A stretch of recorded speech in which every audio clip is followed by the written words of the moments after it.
Podcast. Je voulais dire, bonjour sur le podcast de Tranquille, c'est-à-dire le Tranquille Podcast. Alors c'est moi qui ai pris la parole parce qu'ils sont tous flippés de leur race. Et donc ils osent pas dire bonjour, alors je dis bonjour pour tout le monde. Les gars, bonjour. Bonjour. C'est incroyable. C'était incroyable. C'est incroyable. C'était incroyable. Non mais c'est vrai que c'est flippant quand même. On a ce grand Ils ont monsieur peur de à la dire bonjour, table. donc ils ont quand même réussi à dire un mot. C'est ça. Je vais parler pour vous. Pardon. Non, on te laisse y va. nous présenter. Alors voilà, Arthur, Robin, Sabri, Robin. Robin. Malo. Malo, Ah, c'est toi qui as un nom de quai, à Saint-Malo, justement. Juste une ville. Pardon, je suis un peu dissipé ce matin. Non mais c'est un grand jour quand même parce que c'est quand même le podcast de Noël. Ouais, c'est vrai. La mise en scène, Bonjour, c'est évidemment, vous l'aurez deviné, le podcast de Noël. Et oui, évidemment. Je sais pas à quelle date sortira ce podcast, mais on est aux alentours de Noël, Ouais, donc on va passer cette belle fête ensemble. On se parle aujourd'hui, on est en novembre, mais on va faire comme si. Ouais. C'est comme si on est... C'est, Vous c'est- avez c'est que même du des bonheur. cadeaux ou pas? J'ai des cadeaux ou pas? Oui. Oui, il y a Ouais, ce il y a- paquet de granola qui Oh, est... j'en rêvais, je peux te dire. Ouais, si t'as faim, tu peux manger, si t'as soif. Tout va bien. T'es comme à la maison. Bah, je sais bien. Bon, aujourd'hui, on se retrouve, vous l'avez deviné, je pense, avec. Oh. Waouh, mais il y a des vrais cadeaux. Oh, la surprise. Même nous, Mais on c'est est... incroyable. Waouh. Mon casque. Oh non. Il y a un bordel, je vous dis pas quoi. Ah, Là, c'est fou. j'espère qu'on a déjà. Et restez. Ça va être intéressant. Mais restez sur YouTube. Jamais. Mais attends, il a vraiment fait une surprise. Bah voilà, un vrai cadeau. Waouh. Incroyable. Regardez comme ça me ressemble un tout petit peu. Ah, ouais, Oh. C'était pas fait exprès, c'est vraiment le coïncidence. Alors là, mais c'est fou. Il a prévenu personne. C'est vrai que c'est un vrai cadeau de Incroyable. podcast. Ouais, franchement. merci, c'est sympa. Waouh. Merci à toi pour toutes ces belles décos aussi. Oui, aussi. Ouais, c'est vrai C'est vrai que t'as que. eu l'initiative. Vous pouvez voir le podcast sur YouTube, vous allez voir, on a une belle décoration sur la Ouais, table. c'est les vraiment, Napolitains, c'est le meilleur déco. Bon, là, le début est assez compliqué. Non, Les gars, faut non. commencer. Il est libre. Tranquille.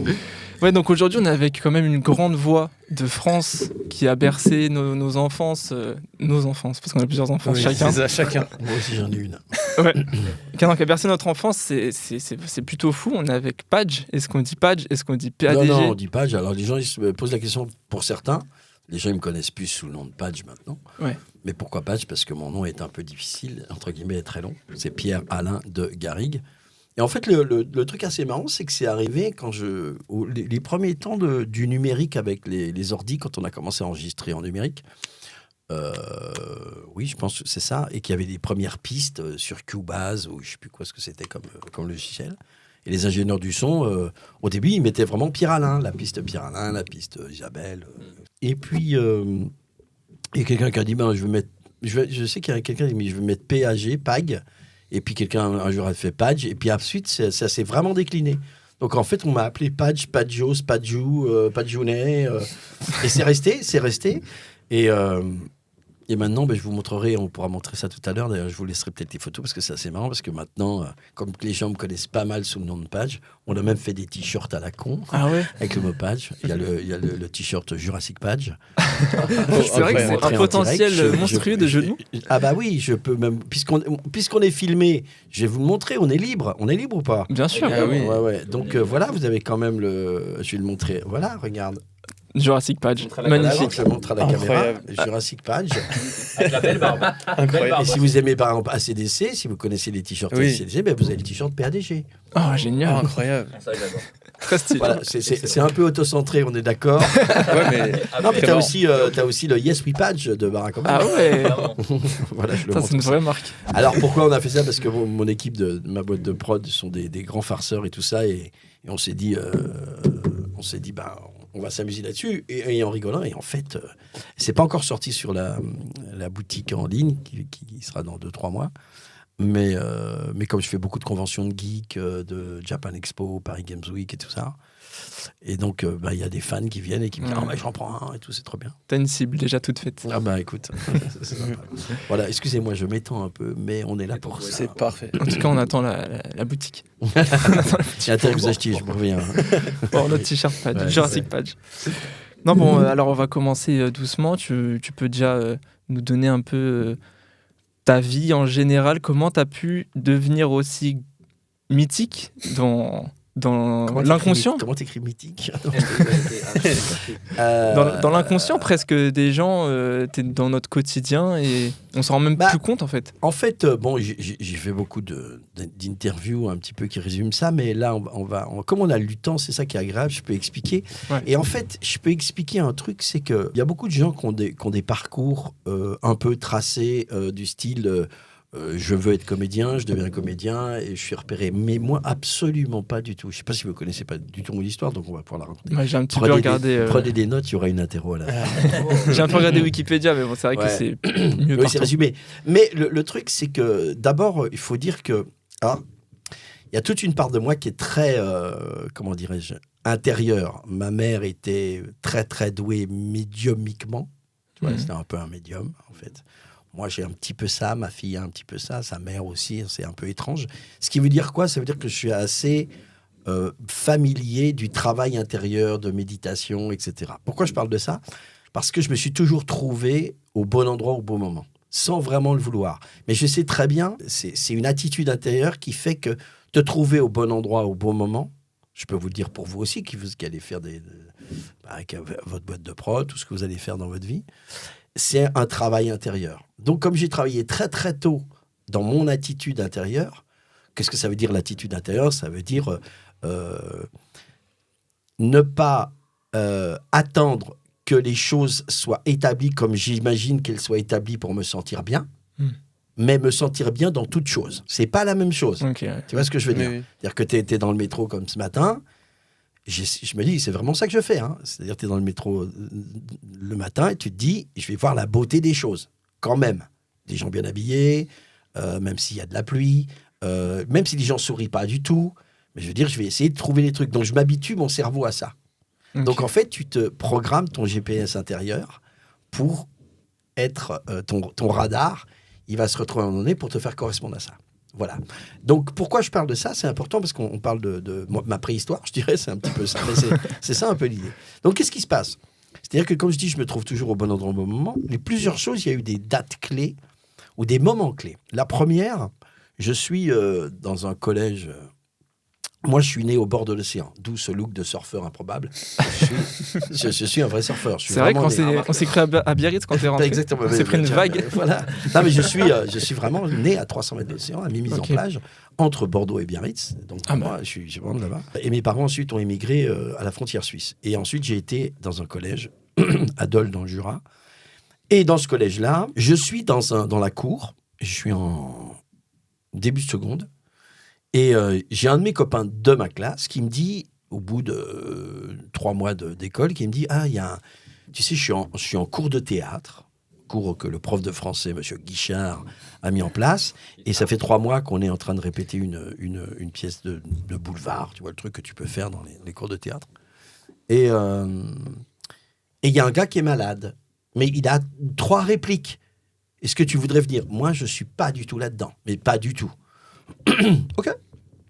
Pourquoi pas, ces 3 répliques, tu vois, c'est un premier truc, c'est qu'au bout de 2, 3, 4 répétitions, je crois que c'est la 4e, le professeur dit un truc qui est difficile pour certaines personnes, mais il dit ok, on change. Toi, en me désignant moi, c'est toi qui vas faire le rôle principal. Alors j'étais certainement, j'avais un truc, tu vois, là-dessus. Mais non, mais vraiment, c'est vraiment comme ça. Il dit, moi je suis super emmerdé parce que le gars il fait la tronche quand même. Quoi. Ouais. D'ailleurs, il m'a fait la tronche. Mais le gars, le prof est un peu dur quand même. Attends, est-ce que c'est le pote qui t'a dit de venir au théâtre? Non, c'est pas lui. Non. Ah oui. Je me suis dit, c'est même histoire qu'Adrien. Oui, c'est vrai. Non, c'est pas lui. Mais donc là, on le fait. Et effectivement, on fait un spectacle de fin d'année, c'est des trucs de seconde. Mais il y a beaucoup de monde dans le théâtre. Et en sortant, c'est un truc très boulevardier, donc, où je fais rire un petit peu, etc. Et j'y prends un petit peu goût. Mais pas plus que ça. Et arrivé en première, il y avait un cours de théâtre d'une prof qui avait tourné au cinéma, qui s'appelait Carole Lombard, et qui était donc là et qui prenait que des gens dans son cours de théâtre c'était très super prétentieux, quoi. Il y avait le théâtre de boulevard et de l'autre côté le grand théâtre. Tu vois, c'était un peu ça, quoi. Ouais. Un peu comédie française, quoi. Okay. Mais elle était super forte. Et elle ne prenait que des gens, tu vois, c'était l'époque écharpe, tu vois, qui parlaient comme ça un peu.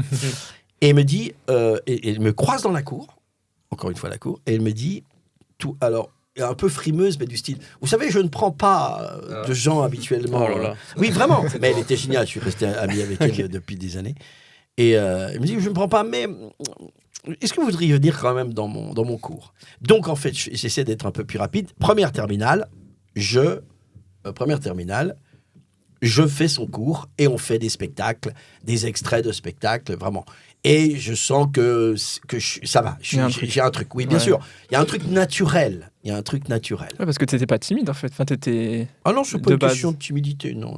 Non, mais t'étais pas. Comment on dit? Ouais, quand t'es. Oui, t'étais à l'aise, quoi. Oui, honnêtement, je me posais pas la question. Mais pourquoi pourquoi je me posais pas la question? Parce que déjà, j'avais une activité artistique depuis très longtemps. Qu'est-ce que c'était? Mon oncle, mon parrain, était le batteur d'Henri Salvador. Ah oui. Oui, Henri Salvador. Oui, Henri Salvador. Ouais. Voilà, Henri Salvador. Il y en a qui le connaissent pas. Des fois, tu dis Henri Salvador. Bon. Jardin d'hiver. Voilà, Jardin d'hiver. Mais avant, bon, voilà. Et c'était le batteur de tournée de Henri Salvador. Et donc, pour mon anniversaire, j'ai 10 ans ou 9 ans, il m'offre une batterie. Et nous, on est 6 à la maison. On est 3 ans, on est 6, 2 filles, 4 gars. Et moi, je suis l'aîné. Et donc, avec mes frangins, de 9 ans, 10 ans, 11 ans, 12 ans, 13 ans, 14 ans, il y en a qui apprend la basse. Mon frère Jean apprend la basse. Mon frère Philippe apprend le saxo. Et on monte un petit groupe, tout seul, dans notre coin. Mais dans ces coups de temps-là, qu'est-ce qui se passe? Ça va avoir, tu vas voir. Je fais le lien entre les deux choses. Hein. À ce moment-là... la déco. À ce moment-là, donc, on monte notre petit groupe dans notre coin. On joue pour les soirées. On joue. On fait des covers, quoi. On apprend. On est assez doué là-dessus, quand même. Et donc, le truc, c'est qu'au moment de désigner qui va chanter, même si c'est des petits, tu sais, on prend les Beatles, les trucs un peu relativement simples. Et qui va c'est l'aîné, c'est toujours l'aîné qui vient. Moi, je sais pas si j'ai chanté, rien du tout. Mais là, donc je suis l'aîné qui va chanter. Donc on va répéter avec un cousin à nous qui est clavier, qui est très fort lui. Et là, on va pendant des années et des années commencer à faire notre petit groupe. Et moi, qu'est-ce que j'apprends à ce moment-là? J'apprends très prétentieusement, je vais le dire, comme Phil Collins ou le batteur des Eagles, par exemple. J'apprends à chanter en même temps que je joue de la batterie. Je suis dans la position du batteur, pour ceux qui voient la batterie, caisse claire, les cymbales ici, les toms, le charleston, vous voyez, le charleston qui fait machin. Et là, le micro, il est là. Et donc, en fait, j'apprends à chanter en même temps que je joue de la batterie. Donc, je vais développer intérieurement un sens rythmique horizontal et un sens mélodique vertical. Waouh, c'est dingue. Ben ouais. C'est-à-dire que tu vois, tu es obligé de le faire en même temps, quoi. Ouais. Tout à l'heure, hors antenne, je vous montrerai, on a des trucs de répétition où on voit le faire.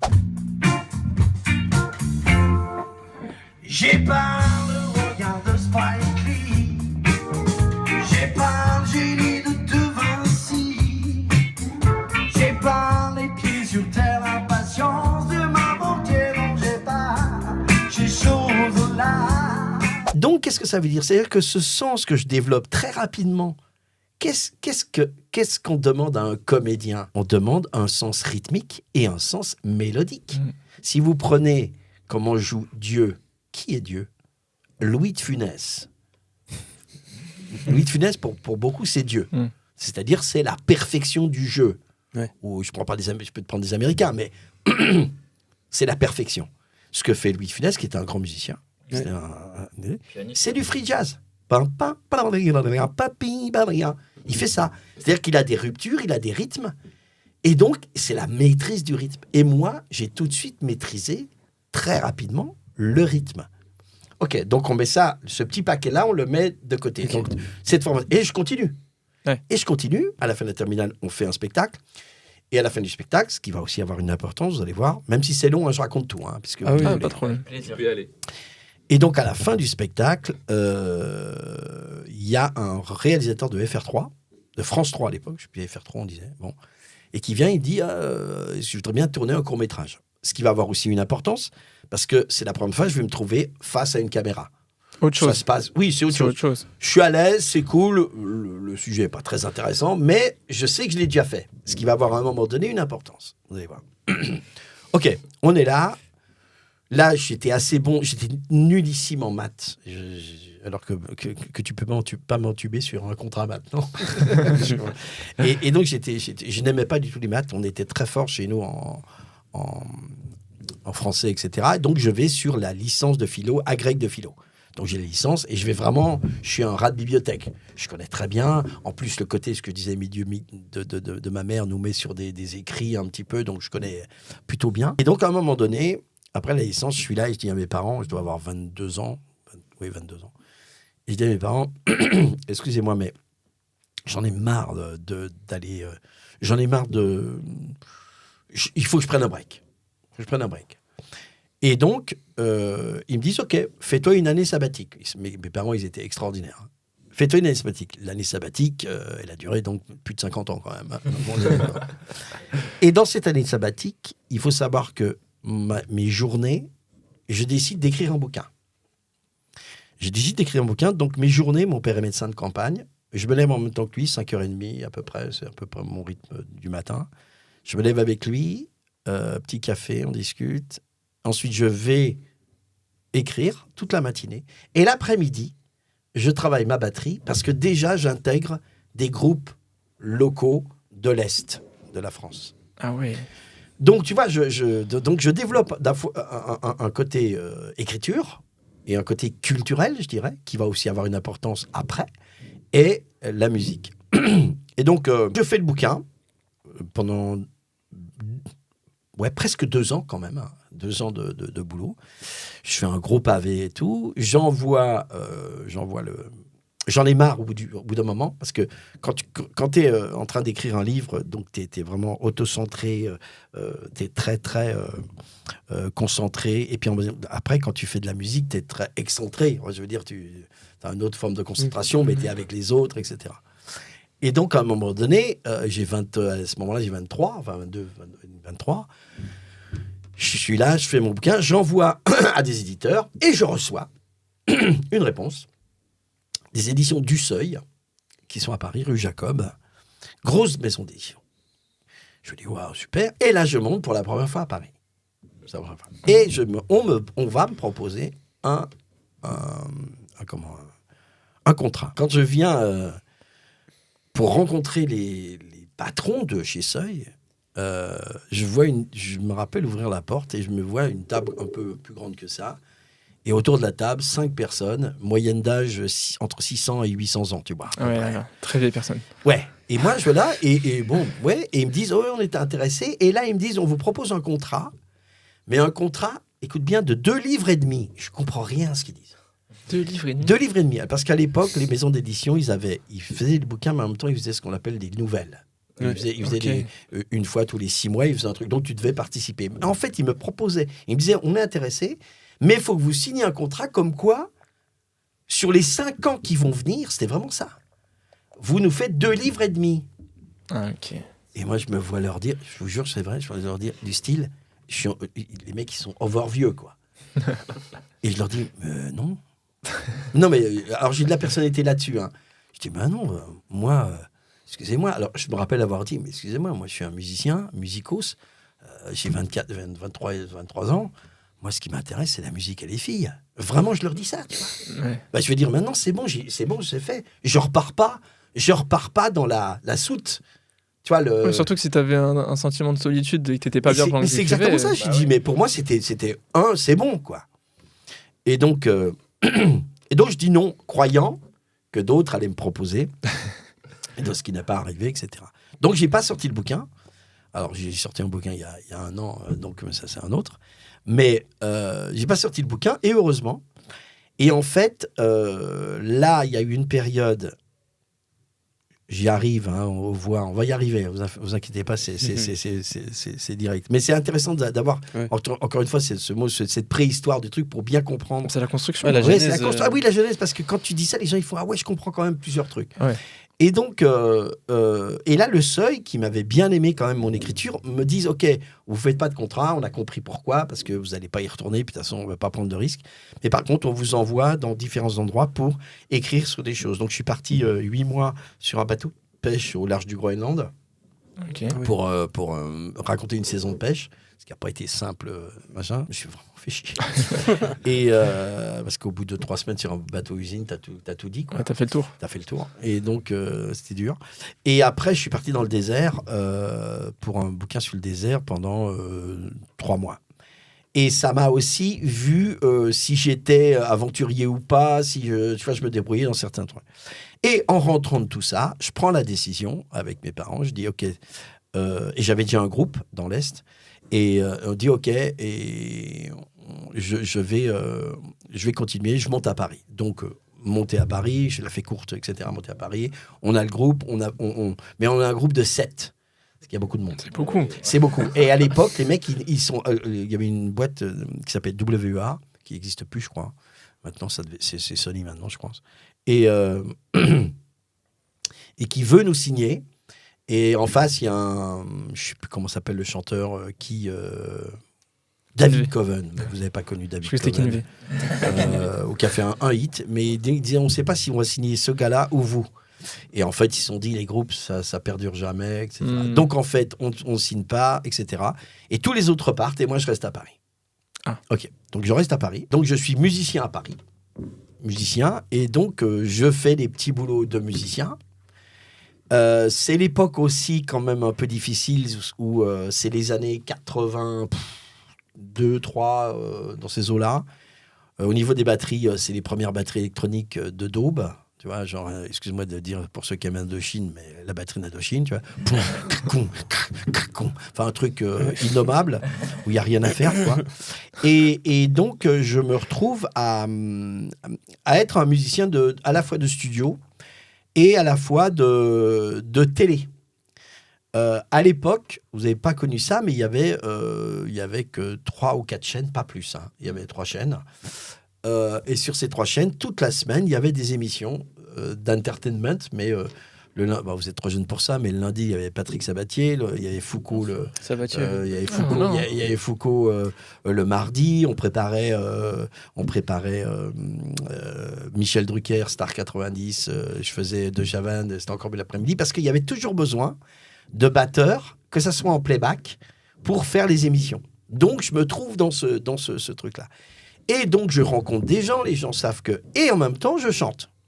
Ouais. Je chante, c'est-à-dire je sais chanter, donc utiliser, comme on disait, la voix. On y arrive petit à petit. Ouais, on voit que ça se dessine. Parce qu'il y a 2 trucs qui se passent. Là, j'ai toute cette activité de musicien, chanteur, batteur, et de l'autre côté, c'est pas que je gagne pas énormément d'argent, mais c'est quand même difficile. Donc, je prends un deuxième boulot à côté. Le deuxième boulot à côté, je pourrais rentrer dans tous les détails, mais rien. En fait, je le raconte quand même. Non, mais parce que c'est incroyable. Pour vous dire, si, je le raconte parce que c'est important, l'histoire du bon endroit au bon moment dont j'ai parlé tout à l'heure. Il se passe un truc, c'est qu'à un moment donné, c'est un peu la galère. Et je décide je décide de repartir dans le Jura, retrouver mes parents. Donc, je décide de rentrer chez moi. Et honnêtement, à l'époque, c'est pas des euros, c'est des francs. À l'époque. Et il me reste, je vous jure, c'est vrai, il me reste l'équivalent de 10 euros dans ma poche, en francs. Et vraiment, alors j'ai le blé pour prendre le billet de train, mais il me reste 10 euros.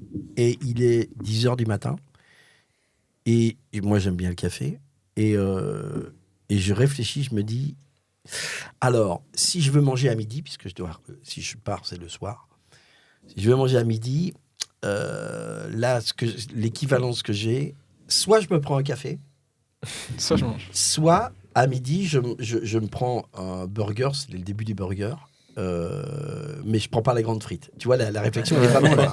Je suis et puis je dis, fuck off, entre guillemets. On disait pas fuck off d'ailleurs à l'époque, pardon. Fuck off. Et je dis, tant pis. Et je m'assois, je suis en face de Beaubourg, parce que j'habitais dans le coin. Je suis en face de Beaubourg, dans la petite rue qui s'appelle rue Quincampoix, et je m'assois. Au café, donc. 10h30, dans un café. Okay. Je commande un café. Et puis une ombre passe à un moment donné, comme ça. Et l'ombre revient. Je vous ai dit, bon endroit au bon moment. L'ombre revient. Et j'entends qu'il... Et j'entends... Mais je suis d'accord. Je n'arrive pas à le faire, je suis nul. Je ne suis pas un imitateur du tout. Et donc... Et j'entends la voix qui me dit « Eh, t'es le fils de Garrick, toi ?» Mon nom de famille. Hein. Ouais. Et je me retiens. Je vois un grand mec, style rugbyman. Et je fais ouais. Et il me dit bah, écoute, je suis René Porcheresse et tu venais manger avec tes parents dans le restaurant de mes parents, à Dole, dans le Jura, où tu as été à l'école. Oh là là. Et je fais ouais. Fou. Et là, qu'est-ce qui se passe dans ma tête, les gars? C'est trop marrant. Dans ma tête, je me dis le gars, je me souviens un petit peu de lui. Mais il vient de... Tu vois, on a... mais là, qu'est-ce que je fais? Il faut que je lui offre un café. Oh non. Et je suis là, et je dis, tant pis. Et il dit, mais viens, je t'offre un café. Et là, il me regarde, il a quand même 15 ans de plus que moi. Ouais. Tu vois. Et il me regarde, il me fait, c'est gentil. Il s'assoit. Et donc je suis là. Alors, je suis à la fois pas content et pas content. Je dis, putain, je vais pas bouffer à midi, quoi. C'est un peu ça. et le serveur arrive et dit, patron, ça va? Et je fais, pourquoi? Il me dit, oui, tu vas pas, c'est pour moi le café. Hein. Ça, c'est chez moi, là. Et je fais, ok. Et, c'est ça. Et donc, on discute. Et au bout d'un moment, je lui dis, il me dit, alors, ça va? Comment les parents? Tout ça. Enfin, une discussion un peu... Hein. Mais je dis, écoute, non, je repars ce soir parce que j'ai pas de boulot. Et le mec me dit, t'as pas de boulot? Demain matin, 6h, t'es ici. Il me dit ça comme ça. Ah ouais. D'une manière, c'est un mec qui était dans les rugby du Racing. Et il me dit, non, demain matin, t'es là. Donc je pars pas, j'appelle mes parents. Et le lendemain matin, 6h du matin, pof, et j'apprends. Et là, vous allez voir cet enchaînement de dingue. Et donc là, me voilà, et je commence à être serveur dans une ambiance extraordinaire. Le restaurant s'appelait Pacific Palisade. Et Pacific Palisade, je ne savais pas du tout à l'époque, c'est un des restaurants les plus hype de Paris. Tout va bien. Il y a des agences de mannequins à côté. Enfin, c'est vraiment un truc. Et j'apprends, j'aime ça se passe bien. J'ai des potes et tout ça. Enfin, ça se passe vraiment bien. Et là, je fais ça. Alors, je lui demande quand même de pouvoir continuer quand je peux, musicalement, si j'ai des trucs. Je dis non, il n'y a pas de problème, tu me dis quand tu poses des jours, etc. Et donc j'apprends et je travaille pendant facile 1 an, tu vois, serveur et tout. Donc je connais. Et il va remonter un autre restaurant dans les Halles. Oui, la remontée des Halles. Quand vous sortez du trou des Halles, il y a une petite place. C'était juste là. Et il monte un nouveau restaurant qui s'appelle le Magnifique Terrasse. Et il me dit, écoute, moi j'adore travailler avec toi, comme avec les autres, hein. Viens avec moi, tu seras un des responsables du truc. Ok, ça va, je fais le... Voilà. Et qu'est-ce qui se passe? À un moment donné, un matin, enchaînement encore une fois, ça pourrait faire un film d'ailleurs, enchaînement le matin, qu'est-ce que je raconte? Un mec me demande un café, machin, bon. Il revient le lendemain, café, voilà. Et puis au bout de 6 ou 7 cafés du matin, on discute un peu. Et il me dit, moi j'attends, en fait, je dépose ma femme qui est mannequin dans l'agence à côté. Ah, sympa, etc. Bon, voilà. Et toi, qu'est-ce que tu fais? Il me dit, moi je suis chanteur. Il me dit, je suis chanteur et comédien. Jeff Manzetti, qui est devenu un grand photographe de mode. Donc on devient potes. Et au bout de 4 mois, il arrive, il me dit, tu sais pas quoi, j'ai passé un casting pour une comédie musicale, ce qui était très rare à l'époque, qui vient des États-Unis, qui s'appelle La Petite Boutique des Horreurs, Little Shop of Horrors, qui a été un des premiers rôles de Jack Nicholson. Et il me dit, j'ai passé le casting, j'ai été pris. Je dis, ouais, formidable, c'est super, tu vois, vraiment sympa. Production en plus énorme, production Lederman-Martinez. Lederman, c'est Coluche, Les Inconnus, Gypsy King, Thierry Leluron, vous étiez pas né. Deux noms. Voilà, c'est lui qui... Et donc, il vient. Et donc, je suis un peu son aventure. OK. Et puis, un jour, il m'appelle, il me fait, qu'est-ce que tu fais demain? Je dis, je suis de repos demain. Oui, c'est bien, c'est bien. Je dis, t'as pas. Qu'est-ce qui se passe? En plus, à l'époque, on n'a pas de portable. Hein. On est tous sur des fixes. Hein, tout. Donc, je réponds un peu en retard d'ailleurs. Il m'engueule. Il me dit, écoute, je t'explique le truc. Il me dit, on était en répétition, donc à République, au Théâtre des Jazets. On a une coproduction américaine avec nous. Les Américains ont débarqué. J'étais là. On a fait une répétition des premières scènes qu'on fait depuis 3 mois. Ils ont décidé de remplacer le rôle principal. Et ils font un casting demain. Je t'ai inscrit. Wow. Je dis, mais qu'est-ce qu'il faut faire? Je dis, écoute, ils t'expliqueront. Il est fou, la pression. Il est malade. Et le gars, oui. Et donc, alors là, je pourrais vous raconter les enchaînements, mais je vais faire court quand même. Comment je me retrouve le casting, je vais quand même raconter. Ouais, c'est très étrange. L'histoire de la petite boutique des horreurs, c'est une histoire très connue aux États-Unis. C'est dans le ghetto du Queens ou de Brooklyn, je sais plus. C'est une boutique de fleurs qui périclite, qui me va pas du tout. Il y a un chœur de blagues qui raconte l'histoire de tout ça, et c'est un vieux juif, c'est le Queens, je pense, puisque c'est Fudge, et qui ça périclite. Donc il y a une nana qui est la serveuse, il y a un mec qui est le serveur qui s'occupe des fleurs. Il y a le mec de la serveuse qui est un super balourd, c'est joué par mon pote. Et en fait, un matin, je vous raconte vraiment l'histoire tout de suite, il y a un matin, il trouve une fleur devant la porte. Et le gars prend la fleur, la rentre dedans. À partir du moment où la fleur rentre, ils ont des gens qui viennent. Il dit, tiens, c'est une fleur qui porte chance. Et en fait, cette fleur, c'est une plante carnivore. Et donc, elle grandit un peu. Mais, comme c'est une plante carnivore, pour la faire grandir, on ne peut la faire grandir qu'avec du sang. Ouais. Donc, il se coupe un coup, il voit qu'elle grandit. Et l'histoire du truc, c'est que cette plante va grandir. C'est très connu, encore une fois, aux États-Unis. Cette plante va grandir pour devenir attaquer tout le monde. Un film d'horreur, mais en comédie musicale. C'est super bien foutu. C'est un peu fou, mais c'est vrai. Et donc, le rôle, c'est le rôle de la plante. Oh, la plante. La plante. Et le rôle de la plante, quand tu dois le faire, ils te font passer un casting parce qu'il y a plein de plantes différentes. Tu as une plante qui parle comme ça, puis ensuite tu as une plante un peu plus grosse, avec les 2 mains. C'est un peu de la manipulation. Ensuite, tu as une plante, c'est pas la voix, hein, parce qu'il y a une autre voix, parce que physiquement, tu peux pas le faire. Ouais. Et ensuite, tu passes un...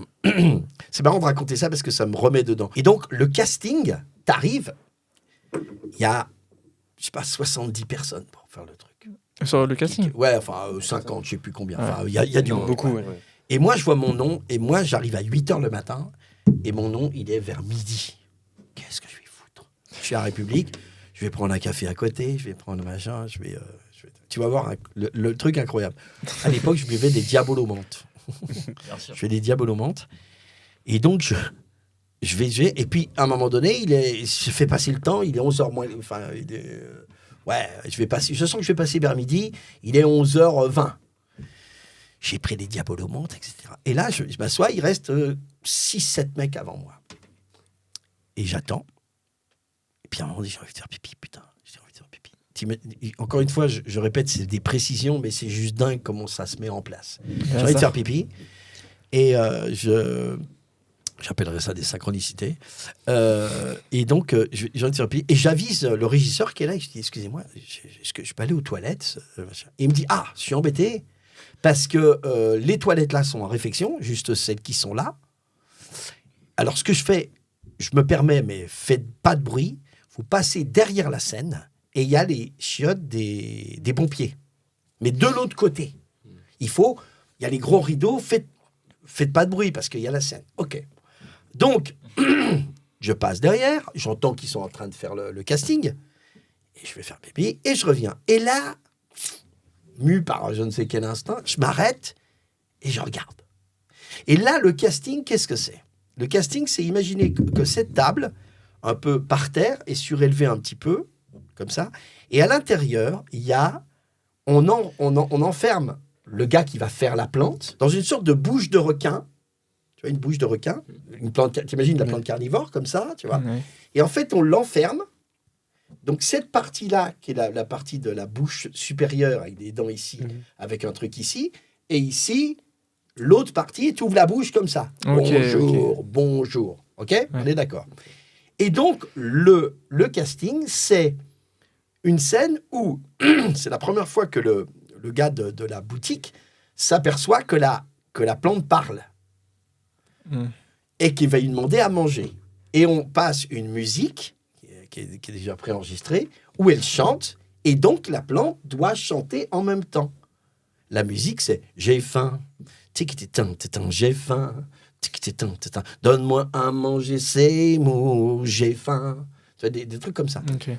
Donc voilà, j'entends qu'ils expliquent ça à chaque fois aux gars, et ensuite c'est 1, 2, 3, 4, et ça part. Et moi je regarde. Et je sais qu'il y a 5, 6 personnes qui vont passer. Et là, encore une fois le truc, là, c'est pas trop long. Ah non, c'est juste fou. Et je regarde, et là, ils font partir le truc. 1, 2, 3, 4. Et le mec, il est carrément pas dans le rythme. Il est, mais over rien.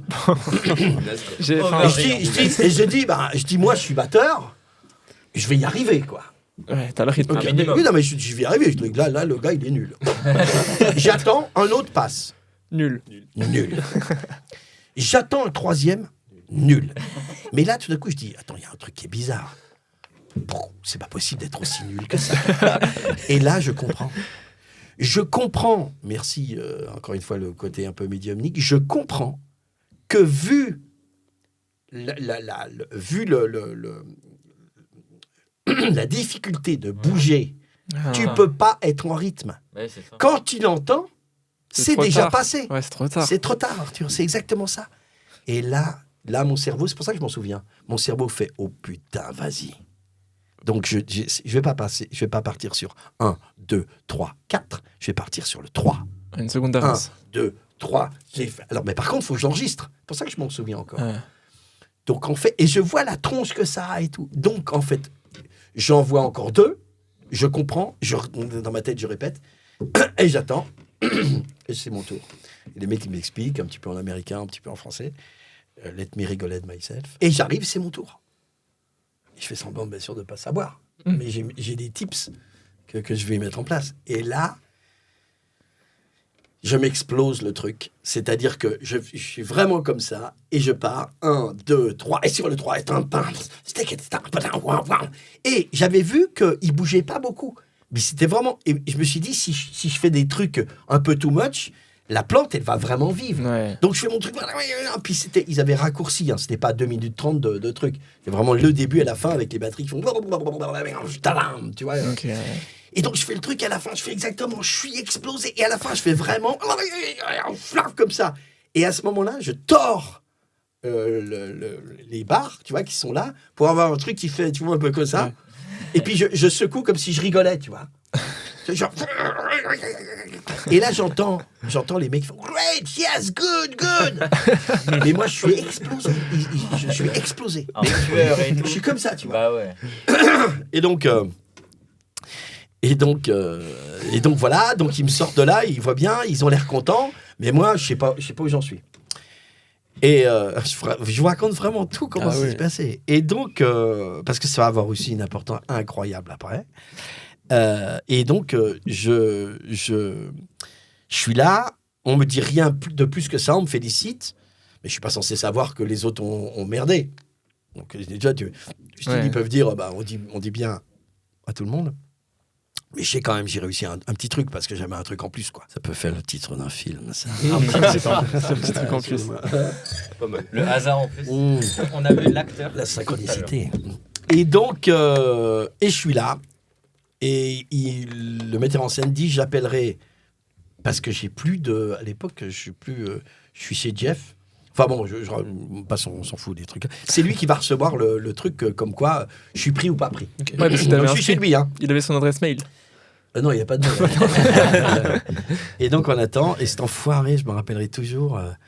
il reçoit le coup de fil du metteur en scène Alain Marcel. Il prend le truc, je me rappelle, je suis à ta place, Arthur, tu vois. Allez, ça, et il fait comme ça, il fait ah oui Alain, oui d'accord. Oui, il y a le résultat, d'accord, ok, ouais, d'accord. Ah, d'accord, ok, bon. Ok. Et là, je me dis, putain, c'est vraiment quoi. Tu vois, c'est mort. Il fait vraiment cet enfoiré, il fait... Ah, d'accord. Bah, dommage. Écoute, je lui dis, d'accord, oui. Il va être dégoûté. Il raccroche, il fait, putain, je vais être obligé de te supporter au moins pendant 2 ans. Et donc, j'ai le truc. Wow, trop bien. Et j'ai le truc, et là, on en vient, on n'est pas loin des voix, hein, quand même, mais tu vas voir. Et là, petite anecdote sur le blé. À l'époque, je suis en train de... Je suis serveur, donc à l'époque, il y avait pas mal de blagues qui tournaient, donc on faisait des trucs. Mais bon, je gagnais ma vie, mais enfin bon. Ouais. Et à un moment donné, je vais discuter avec le producteur, qui est super connu, donc Lederman Martinez. Et donc, j'arrive et je discute avec Jeff avant, et il me dit, écoute, je peux pas dire combien je gagne, parce que faut pas que tu sois déçu si c'est pas le même prix, quoi. À l'époque, tu vois, c'était il y a quand même 30 ans, quoi, et plus même. Et l'équivalent de ce que je devais gagner dans une journée, ça devait être 50 €, quoi. Je me rappelle plus trop, mais tu vois, ce genre de truc, bah ouais, bah c'était, tu vois, vraiment. Bon, nourri logé quand même, mais enfin nourri pas logé. Et donc j'y vais, et je sais que je vais avoir rendez-vous avec le producteur et que je vais être obligé. Bah, il va m'annoncer quelque chose, et je dis bon, 50, ce qu'il me dit, je dis, pour moi, 50, c'est ou 60, c'est bien, c'est du théâtre, tu vois. Je dis, je me renseigne un peu avant quand même. 60 pour une représentation, voilà. Et puis, il dit voilà. Et il m'amène, et première phrase qu'il me dit, alors voilà, bien, les Américains t'adorent, c'est vachement bien, mais je peux pas tu serais dans une position où tu pourrais me dire, je veux tel prix et tout ça. Et mais je te ferai une proposition et ça sera la seule. Du style, et dans ma tête, je fais, putain, ok, pas 60, donc 50, ok, 40, je prends quand même. Tu vois, je suis vraiment là, hein, 40. Et là, il me dit, alors voilà, ça sera 9 fois par semaine, puisqu'on joue 7 fois, mais 2 matinées, 8 ou 9 fois, tu vois. Et je ne peux pas aller au-dessus de, je te le dis en euros, équivalent, parce que c'est des francs, je ne peux pas aller au-dessus de 200 € par jour. Wow. Et moi, dans ma tête, je te jure, je fais comme ça, je fais, bon. Et je te jure, je fais comme ça, je fais, bon, écoute, bah oui, je dis, bah on signera, ok, on signe. Oui, tu passes demain. Je dis, au revoir Claude, au revoir Paul. Et je sors. C'était 14 juillet. Bah, non, mais t'imagines, le truc, c'était dingue. C'est de 50 à 200. Non, mais c'était une folie. Là, tout d'un coup, c'était la première fois que je gagnais vraiment autant d'argent, quoi. Et puis après, ça n'a pas arrêté, les enfants. Alors, pourquoi je parle de tout ça ? Donc, on est dans une situation où je suis à la fois musicien, je suis à la fois... je sais chanter, je sais danser, je suis dans une troupe qui marche bien. Et à un moment donné, il faut savoir que, on le verra dans la photo que vous passerez, à l'époque, c'est qu'à la fin où on voit que c'est moi l'acteur principal. C'est-à-dire qu'on a c'est un peu un jeu, un escape game presque, tu vois. Ouais. C'est-à-dire que on se dit à la fin, quand j'arrive, j'enlève le grand truc et on dévoile que c'est moi. Et donc je dis waouh, super et tout ça. Les gens font comme ça devant moi. Enfin, c'est pas mal foutu, c'est super. Si vous avez l'occasion de regarder le film. Et donc au début, je suis un clochard qui chante et qui danse, mais j'ai des perruques. Ensuite, je rentre dans les plantes et il y a qu'à la fin où on voit, mais comme c'est la fin du spectacle, et je vous montrerai des photos que tu passeras, bien sûr. À l'époque, j'ai les cheveux aussi longs que ça. Et je me lève un matin, et j'appelle le producteur, je dis, excuse-moi, Claude, est-ce que ça serait possible que je me coupe les cheveux ? Parce que dans la plante, je suis, et dans les perruques, je suis vraiment, il fait 50 degrés, entre guillemets, mais il me dit, fais ce que tu veux, parce que pas de souci. Ok. Je vais chez le coiffeur en bas de chez moi, qui me dit, faut me raser. Quand vous verrez la photo, comment j'étais, vous comprendrez, tu vois, tu te dis, putain, tu peux pas raser des cheveux comme ça, quoi. Et donc, il me dit, bah, je vous rase. Et donc, j'arrive le soir au théâtre de Jazet, les gens font ah, l'autre, elle a la tronche, tu vois. C'est un peu une tronche de tueur. Hein. Et j'ai une grosse boucle d'oreille et tout. Et on fait le soir même, on fait la représentation. Après, je suis dans ma loge, ça tape, une porte, j'ouvre la porte, et une dame qui est en face. Il dit bonjour, monsieur Dugarry. Je dis oui. Je m'appelle Nathalie Chéron, je suis casting director. Je dis ouais. Il m'a dit, vous avez déjà fait du cinéma? Et je dis, j'ai fait, rappelez-vous que je vous ai rappelé le FR3. Je dis, j'ai déjà tourné, oui, j'ai fait un truc dont vous avez déjà parlé de moi. Je dis, oui. Il me dit, vous avez exactement la tête que je cherche. Je venais de me couper les cheveux quand même. Non. Le jour d'avant. Vous avez exactement la tête que je cherche. Voilà ma carte. Est-ce que dans les 2 jours qui viennent, vous pouvez me retrouver dans le 10e, rue Yves Toudic, dans le 10e. Ok. Le lendemain, j'y vais. Là, je croise plein de monde, il y a un casting. J'arrive, une pièce comme ça. Un caméraman japonais, je me rappelle. Caméraman japonais, je suis en face du truc. Je vois un mec, un petit gros, avec les cheveux en pétard et tout, qui me dit, et tout de suite, il me parle pas en français, il me dit, do you speak English? Et puis je fais le con, tu vois, comme tu vois, je fais un peu le con. Je fais, not very fluent, but I try, you know, I am Frenchman. Okay. I know Belleville, I know Montmartre, and I know the Tour Eiffel. Not the Eiffel Tower, the Tour Eiffel, ok. Et je rigole, let me rigole and myself, tu vois, je me mets de face de profil, c'est tout. C'est tout. Et je m'en vais.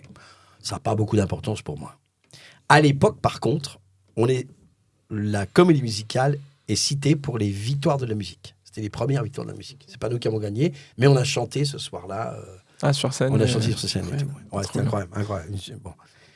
Et donc, on a un tel succès que les producteurs décident de passer du théâtre des Jazets, je ne sais pas si vous voyez le théâtre des Jazets à la République, au théâtre de la Porte Saint-Martin, qui est donc 500 mètres plus loin, mais qui est un gros théâtre. Donc, ils nous disent, théâtre de la Porte Saint-Martin, il y a 2 mois d'arrêt, parce qu'il faut qu'on refasse les... C'est bon pour... Ouais, c'est bon. T'as vu, je gère tout. Hein. Ouais, à la régie aussi. La régie. C'est tout moi qui construis. Et donc, on a 2 mois d'arrêt. Je prends 3 semaines de vacances. On est cool. On s'appelle. Je rentre à Paris. Parce que j'ai pris un appartement, puisque j'ai l'argent maintenant. Tu vois. Ouais. Une moto, j'ai tout. Et là, cette dame m'appelle, elle me dit, Monsieur de Garrigue, vous vous rappelez que vous avez passé un casting? Je dis, oui, très bien, Madame Chéron. Il dit, vous avez votre passeport? Je dis, oui. Vous n'avez pas peur en avion? Non. Vous êtes libre dans 3 semaines? Oui, pour 1 semaine. D'accord. Il dit, voilà, c'est vous qui avez été sélectionné, c'est un tout petit rôle. Mais vous allez partir sur une plateforme de forage au large du Groenland, de l'Écosse Groenland, avec un monsieur qui s'appelle Luc Besson, pour un film qu'on est en train de tourner qui s'appelle Le Grand Bleu. C'est dingue. Et moi, je fais, ouais. Super. Bon. Marrant. Et donc, moi, j'aime pas être en retard, j'aime bien être à l'heure. Donc, rendez-vous 3 semaines plus tard à Roissy, panneau Gaumont, puisque c'était Gaumont qui produisait. J'attends, je suis tout seul, il y a encore personne. J'attends un quart d'heure. Je vais arriver un grand mec. Vous aurez les photos, hein, évidemment, parce que je les ai. Un grand mec qui me dit salut, ça va? Comment tu vas? Bonjour, je suis Pierre-Alain Lévaric. Moi, c'est Jean Reno. Wow. Et voilà, c'était Jean. Et Luc arrive. On l'a récupéré. Vous avez vu Le Grand Bleu ou pas du tout? Jean-Marc Barbe, un gros film. Hein, donc, voilà. Et donc, on part. Et là, on part sur une plateforme de forage. Je vous passe les détails. On a 1 semaine de... Enfin, on a 4 jours de tournage, mais on a 1 jour d'aller, 1 jour retour. Mais on est équipe réduite. Bon, encore une fois, je passe les détails, c'était super, il y a plein d'anecdotes là-dessus, mais c'est pas le moment. On fera un autre podcast après. À partir plus tard. Et donc, et là, 2e anecdote, je m'entends très bien avec Luc. Oui, quand même, qui c'est Luc Besson. Bien sûr. Ouais. Et donc, je m'entends très bien avec lui. Surtout, pourquoi je m'entends très bien? Parce que je ne lui demande rien. Je viens pas de la comédie, moi. Je suis pas un comédien, je suis pas là en train de dire, pour moi, tout ça, ça me tombe dessus. Moi, je suis un musicos, hein. Donc, et il le sait, en plus. T'es pas là par intérêt, quoi. Non, pas du tout. Donc, on s'entend bien. Il sent que j'ai des tu vois, que je suis smart un petit peu sur plein de trucs. Et on s'entend super bien. 2e anecdote de dingue. On est dans l'avion du retour. On a parlé en off tout à l'heure du PSG. Pour ceux qui sont de Marseille, vous pouvez couper. Et à l'époque, il n'y a pas les applis, il n'y a rien du tout. Donc, on est à Aberdeen, je me rappelle. On prend l'avion à Aberdeen. Ou à Édimbourg, je ne sais pas. Enfin, on s'en fout. Et on est dans l'avion. Et j'ai réussi à récupérer une vieille équipe. Le journal. Parce que le Air France arrivait là-bas, puis il laissait les journaux à l'époque. Donc, tu vois, l'équipe, elle a déjà 8 jours de retard quand même. Mais je suis là pour voir où en était le PSG. Donc je suis dans l'avion, on est en première, je suis contre le hublot. Là, il n'y a personne au milieu. Et Luc est à côté de moi, en train de travailler sur un scénario. Je m'en fous, je suis en train de regarder les trucs du PSG. Et le PSG a perdu. Le PSG perd. Je suis là, je fais putain, je lis le compte-rendu. Et à un moment donné, Luc, vous n'avez pas connu ça, vous, mais quand vous étiez petit, il y a les premiers Walkman. Il y a eu les Walkman, vous voyez ce que c'est les Walkman, les cassettes et tout. Il y avait des Walkman de ces Sony qui sont sortis avec des grosses boules rouges. Orange, plutôt. Sur les oreilles. Ouais, sur les oreilles, ouais. Et donc, vous retrouverez ça. Je suis sûr que vous allez le mettre On mettra la photo. Genre, plouf. Oh, putain, la production dingue. Le Putain, monteur. c'est interstellar, le truc. Et donc, et tout d'un coup, il me fait comme ça. Et Pierrot, il m'appelle Pierrot. C'est très sympa. Il me dit Pierrot. Je dis quoi? Il me casse les couilles. Je suis en train. Mais je te jure, il me casse les couilles, quoi. Je suis en train de. Et il me dit j'ai trouvé le titre de mon prochain film. Oh là là, Alors, c'est quoi? Il tout de mon prochain film. Il prend son stylo et devant moi, il a son scénario avec la page blanche. J'ai vu qu'il avait plein de dialogues, mais sur la page blanche, il n'y a pas écrit. Et là, il écrit Nikita. Waouh. Je te jure, il écrit Nikita. Parce qu'il est en train d'écouter Nikita d'Elton John, qui était un morceau d'Elton John. Et il dit, c'est là, ça c'est le nom. Et d'ailleurs, anecdote, il y avait écrit, dans les lignes de dialogue, il y avait écrit La Femme. Il n'y avait pas encore de nom. La Femme. Nikita, c'est un grand film. Je sais pas si vous Ouais, bien sûr. Là, La Femme. Et quand tu auras des années après la série qui sera sortie aux États-Unis, ça s'appellera La Femme Nikita, en hommage de ce moment-là. Et donc, il me dit, Nikita, bien sûr, pour plein de gens qui connaissent le cinéma, c'est mythique. Mais moi, je suis en train de lire les trucs du PSG. J'en ai rien. Il y a des priorités quand même. Non, mais j'ai ça. Ouais, d'accord. Donc, dans l'avion avec Luc, il me dit un truc très gentil. Il me dit, écoute, on s'est super bien entendu. J'aimerais bien que tu viennes travailler avec moi. Et je dis, ok. Moi, j'ai la petite boutique. Il me dit, quand la petite boutique sera terminée, viens travailler avec moi. Je dis, mais quoi? Mais t'apprendras la prod, t'apprendras les trucs, etc. Je dis, ok. Mais je lui dis, attention. Le seul truc, c'est que moi, je suis musicos, tu le sais. Il me dit oui. Quand j'ai des sessions, je veux que tu me libères. Je veux pas être au bureau, ni rien du tout, etc. Et on a travaillé quand même 18 ans ensemble. Hein, donc, mais à l'époque, quand il te dit ça, tu te rends compte ou pas que c'est Luc Besson? Non. Enfin, toi, t'es en mode PSG, quoi. Non, mais il a fait le dernier combat et il a fait Subway. Non, mais c'est déjà pas mal. C'est déjà pas mal. À l'époque, c'était déjà quelqu'un, quand même. Oui, mais enfin, on n'est pas sur les réseaux, machin. Moi, je le connais pas plus que ça, tu vois. C'était le début. C'est le début, c'est pas. C'est après, c'est Grand Bleu, Nikita, le 5e élément, enfin tout ça, quoi. Et donc, il me dit, ok, aucun souci. Ce qui va avoir encore une importance. Et donc, on rentre. Et donc, voilà.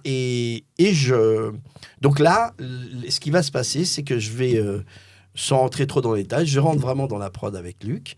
J'apprends, je suis un peu le relais entre la Gaumont et la boîte de prod. Et donc, je fais des allers-retours entre Neuilly, etc. J'ai une moto. Enfin, on fait plein de trucs. Il me donne beaucoup de petits trucs à faire, des trucs un peu plus importants. Mais en tout cas, on s'entend super bien et on s'est toujours entendu super bien. Et donc voilà. Et il va y avoir un parcours comme ça avec Luc. Je le fais vraiment en anticipant, mais j'ai participé, donc, je te dis, Grand Bleu, Nikita. Ensuite, on travaillé sur Atlantis. Je vous montrerai des photos, je vous les enverrai aussi. Atlantis, qui était un gros documentaire. Et ensuite, on a commencé à travailler sur le 5e élément. Donc, avec des grands dessinateurs, etc. Après, le 5e élément, on a arrêté de travailler le 5e élément parce qu'il n'y avait pas le budget. Il fallait que ça soit américain, le budget, en même temps que franco-américain, ça devait. Donc, en fait, il a pris l'idée dans Nikita de Jean Reno, qui était un exterminateur, je dirais, et qu'il en fait Léon, qui est un film aussi. Donc, et Léon, et après Léon, donc le succès aux États-Unis avec Léon. Donc là, il produit Nikita. Okay. Ensuite, j'ai fait Arthur et les Minimoys, enfin bon. Et il me garde, en fait, Je ne dévoile pas encore pourquoi il me garde sur Arthur. Mais en tout cas, qu'est-ce qui se passe à un moment donné? Et là, on va arriver. Là, encore un gros moment charnière. Un jour, on m'appelle. Je fais beaucoup de sessions de voix. Chanter. Et je suis un jour convoqué au Palais des Congrès. Donc, pas loin d'ici. Bon, vous voyez le Palais des Congrès? En dessous, il y a des studios, des grands studios. Ok. Des très beaux studios, d'ailleurs, de musique. Et je suis là pour faire une maquette, une finalisation, on a gardé après, mais une maquette d'une chanteuse qui s'appelle Pauline Esther. Vous voyez pas qui c'est, mais la chanson c'était « Oui, je l'adore, c'est mon amour, mon trésor ». Si, c'est bon, Ah, ça me donne un truc. Bon, après, c'est devenu... Mais beaucoup de gens l'ont en publicité parce que c'est devenu publicité. Ah, ok, c'est ça. ok, ça doit être ça. Voilà. Mais en tout cas, au départ, c'est Pauline Esther donc, qui fait ce truc-là. Et donc, moi, je suis là pour faire à la fois quelques percussions et les chœurs. Il y a 3 grands studios au Palais des Congrès, ou 4, mais enfin, il y en a 3 grands. Dans le A, il y avait ce matin-là Johnny Hallyday qui mixait un live, je sais pas quoi. Il y avait nous, dans le B. Et dans le C, il y a une séance de publicité. Cette séance de publicité se passe mal. À l'époque, encore une fois, pas de portable, on n'a rien. Il n'y a pas Internet. Ça se passe mal. Ça hurlait dans le studio. Non. Moi, j'en sais rien. Il se passe que la publicité, c'est un réalisateur qui s'appelle Jean Becker, bon réalisateur de cinéma, L'été meurtrier, Les enfants du Marais, enfin des gros films quand même à l'époque, qui lui fait aussi de la pub. Jean Becker, il est en train de diriger une séance. Ça se passe mal parce que le comédien, je ne connais pas. À l'époque, il y a très peu de gens qui font ce métier-là. C'est vraiment très, très peu. Je ne parle pas des doublages. Hein. Là, je parle de la pub. À l'époque, les gens qui font des voix dans les pubs, ils sont dans les régies, RTL, Europe 1, ils sont un petit peu en train d'attendre. Tiens, on a une publicité pour ça, viens. C'est un peu ça l'idée. Okay. C'est vraiment la préhistoire aussi de ça. Ils sont très peu spécialisés. Et ça se passe mal. Le gars doit rentrer une phrase en 8 secondes. Vous savez, dans la publicité, c'est très précis. Hein. Il doit rentrer une phrase en 8 secondes. Il l'a fait parfaitement, mais en 10 secondes. 2 secondes de trop. Ça fait 2 heures qu'ils sont là et ils n'y arrivent pas. Au bout d'un moment, ils disent « Excuse-nous, on va arrêter ». Et Becker, il se dit « Comment faire ?» Ils vont commencer à appeler des gens avec le fixe. Mais auparavant, il a une idée.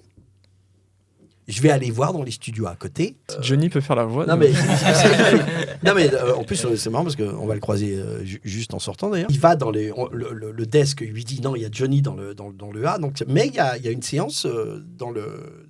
Mais je pense pas que ça soit de la publicité. Il est midi. Tout tombe incroyablement bien. Il est midi. On vient d'arrêter, mais il y a. Je sais pas moi, 5 minutes qu'on a arrêté. Je suis presque en train de remballer. Ouais. On est en train de remballer. Et il ouvre la porte, puisqu'il n'y a pas le rouge, il connaît l'ingénieur du son, il commence à expliquer son problème, comme quoi il cherche quelqu'un pour essayer une voix sur une publicité, et tout le monde me désigne. Non pas en disant « il va y arriver », mais en disant le seul qui gère les micros, là, en plus, aujourd'hui, c'est Pierre Alain. Je dis, c'est notre... Il fait des choristes, quoi, tu vois. Enfin, ouais. Je sors avec Becker, moi je vois qui c'est, je l'avais vu en interview, etc., on croise Johnny, que je connaissais un peu d'autre part, parce qu'à l'époque, anecdote, je sortais avec sa choriste. Ah, ok. Mimi extra... Non, mais Mimi, qui était une super chanteuse, qu'on entend, qui a chanté sur Hercule. C'est géant, Hercule dans le vent. Ah, wow. T'imagines les histoires?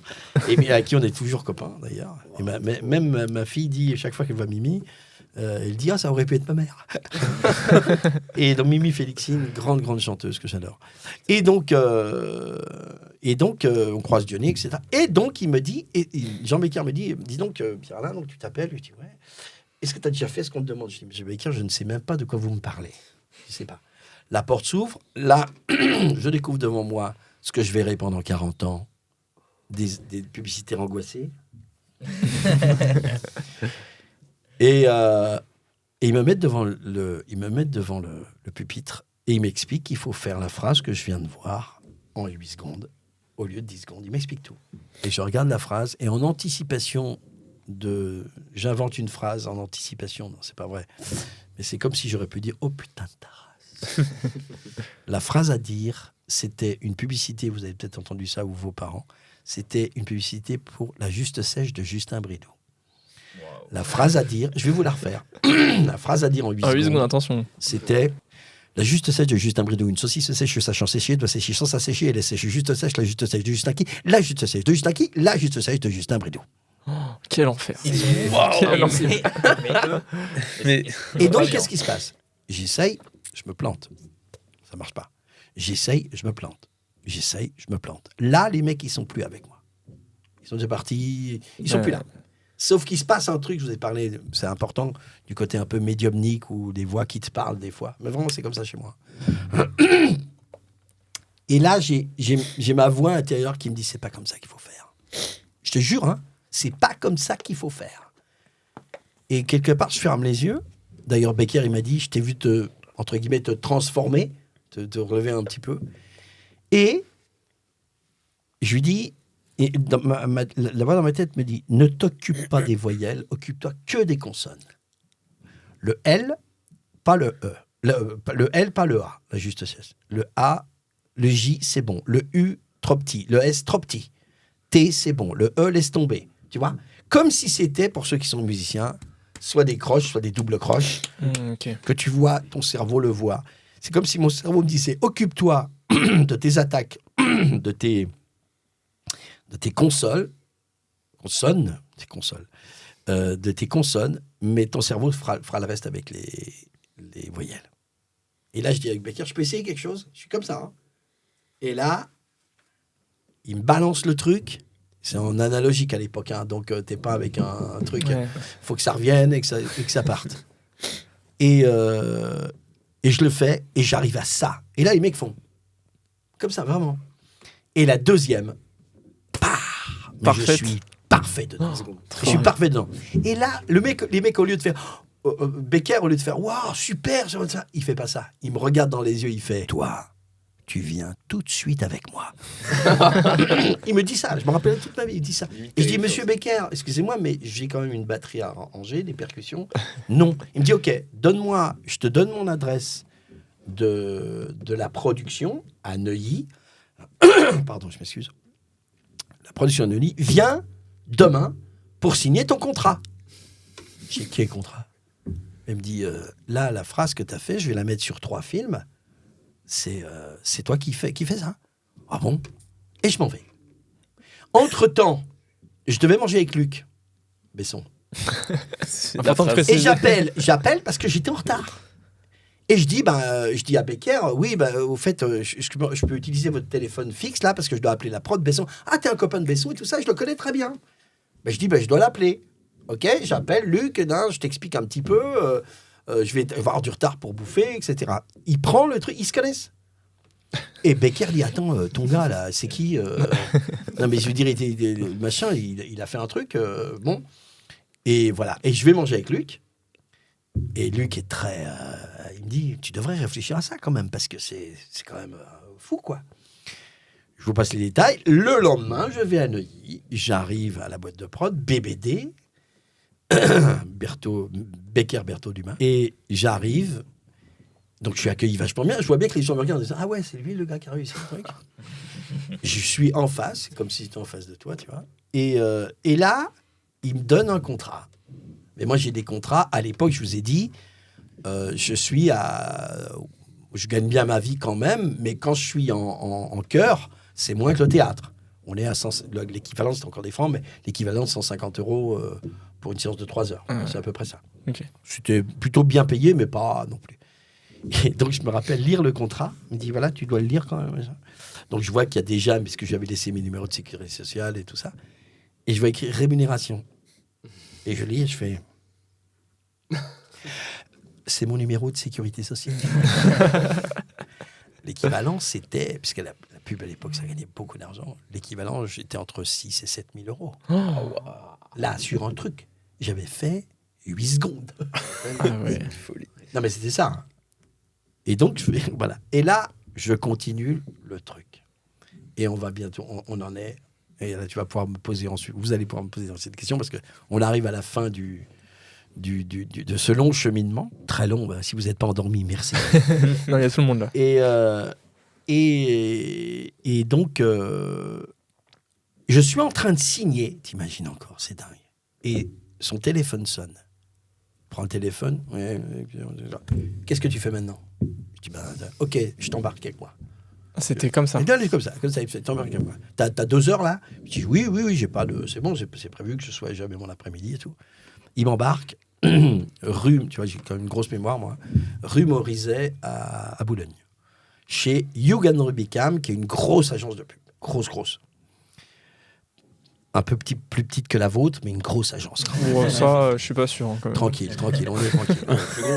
On pourra faire plein de trucs avec Tranquille, je suis sûr. Ah, mais avec grand plaisir. Non, je suis tranquille. Pourquoi? Parce que je travaille avec Tranquille. Mais exactement. Ça, c'est cadeau. Non, c'est 6 000 € ce que j'ai. Donc, je continue. Et donc, on arrive là-bas. Et le mec... on passe le desk, on est dans une petite pièce comme ça, où c'est vraiment une salle de montage. C'est sa salle de montage, de pub. Et il me dit, voilà, je te fais écouter un truc, est-ce que tu peux chanter ça? J'écoute, je fais, Monsieur Becker, il y a 3 notes, je vais y arriver. Ça, c'est sûr que j'y arrive. Il me dit, voilà, tu vas chanter ça, et ensuite, je vais te demander de faire un texte. Parce qu'on est en train de faire de la prospection sur un client. Et donc, on a des idées d'un truc, et on veut lui proposer quelque chose. Et donc, le truc à chanter, c'était Danone. Oh là là, wow. Un classique. Et donc, Danone. Et là, il me dit, imagine-toi, le mec, ça fait pas 24 heures que je le connais. Ça fait pas 24 heures que je connais ce mec-là. Et là, il me dit, la phrase, il me dit, voilà, Pierre-Alain, comment parlerait un yaourt qui pense qu'il est le meilleur yaourt du monde? Il me donne que ça.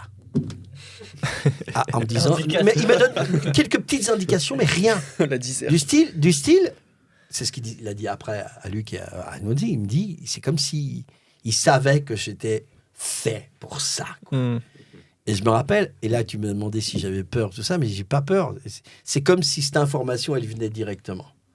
Donc je suis là, au lieu de faire, oh putain, mais qu'est-ce que vous êtes en train de me demander, tout ça, je fais, ok, d'accord, ok, ok, enregistré. Et je commence à faire, je me rappelle toujours, je fais, c'est pas les termes exacts, mais c'est à peu près, je commence à faire, moi, le nouveau yaourt Danone, je suis tellement, comment dirais-je, crémeux, tellement velouté que j'adorerais me manger moi-même. Danone. Et là, il me fait, ok, donc tu es la nouvelle voix Danone. J'ai des frissons. Et là, je vous jure, c'est vrai. Et là, de ce jour-là, le mec, Jean Becker, que je remercierai encore jamais, il m'emmène partout, dans toutes ses séances, toutes ses prospections. Il appelle tous ses potes en disant « J'ai le mec qu'il vous faut. Il peut chanter, il peut faire ce que vous voulez. » À l'époque, il y a une superstar qui est devenue un de mes meilleurs amis maintenant, mais à l'époque, il avait pété un câble. Il s'appelle Michel Elias, qui est un génie c'est Pumba. Oui, c'est Pumba. C'est Pumba qui à l'époque fait, tu vois, cette vieille publicité qui fait j'ai 8 secondes pour vous dire que là-bas, Rovo Maltine, c'est dynamique. Ça, c'était Michel. Lui, c'était la star absolue. C'était la star absolue de la publicité. Mais comme il n'y avait que lui, Michel, il a pété un peu, il le dit maintenant, il a pété un peu un câble, il faisait n'importe quoi. Entre guillemets, il arrivait, il dit j'ai 10 minutes pour vous. Quoi. Et donc, il enquillait, c'était un milliardaire. Quoi. Et donc, Becker, il appelait en disant j'ai quelqu'un qui va remplacer Michel. Qui est plus gentil. Et c'était exactement ça. Ouais. Comme je suis plutôt bien élevé, quoique. Non, et donc, voilà. Et de ce jour-là, je commence à faire plein de trucs. Mais, et en chant, et en voix. On n'est pas encore dans les jeux vidéo, mais ça, je vous laisserai me poser des questions là-dessus. Ouais. Mais là, je deviens Monsieur Pub en l'espace de 2-3 ans. C'est une explosion.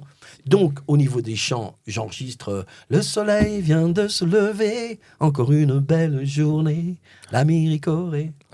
J'enregistre Haribo, c'est beau la vie pour les grands et les petits. Oh là là. J'enregistre on va fluncher. J'enregistre ba bibel. Oh là Non mais il y en a des caisses et des caisses et des que caisses. des chocs mentaux. Mérinos. C'est trop dingue. Voilà. J'en fais. Et en même temps, j'enregistre. Et je deviens vraiment monsieur pub. Et là, c'est l'explosion. Luc me libère. Mais il me libère, me dit non, mais je vois bien, machin. C'est-à-dire qu'il me dit, je dis, je continue avec toi, bien sûr, Luc, pour ce qu'il y a des gros trucs, si tu as besoin de moi, etc. Mais je deviens, et là, en 2-3 ans, je deviens vraiment monsieur pub, quoi. Vraiment, donc les premiers, vous êtes des joueurs de jeux vidéo, de toute façon. Oui. Donc, tu vois, les pubs, la super célèbre des Pokémon, qui montent dans le bus, là. Je sais pas si vous vous rappelez. J'ai pas cette pub. Ouais. Si, tu peux la trouver partout. Tu la trouveras, vous la mettrez. Ouais. Tous les Pokémon qui montent dans le but, attrapez-les tous. Rappelle-moi de ça. Ça me dit un truc. Je faisais toutes les voix. C'est le seul moment au monde où Pikachu il parle. T'es la Il est seule devant, voix de je fais la Pikachu. seule voix, il fait. Pikachu. Waouh. Il pleurait. Waouh.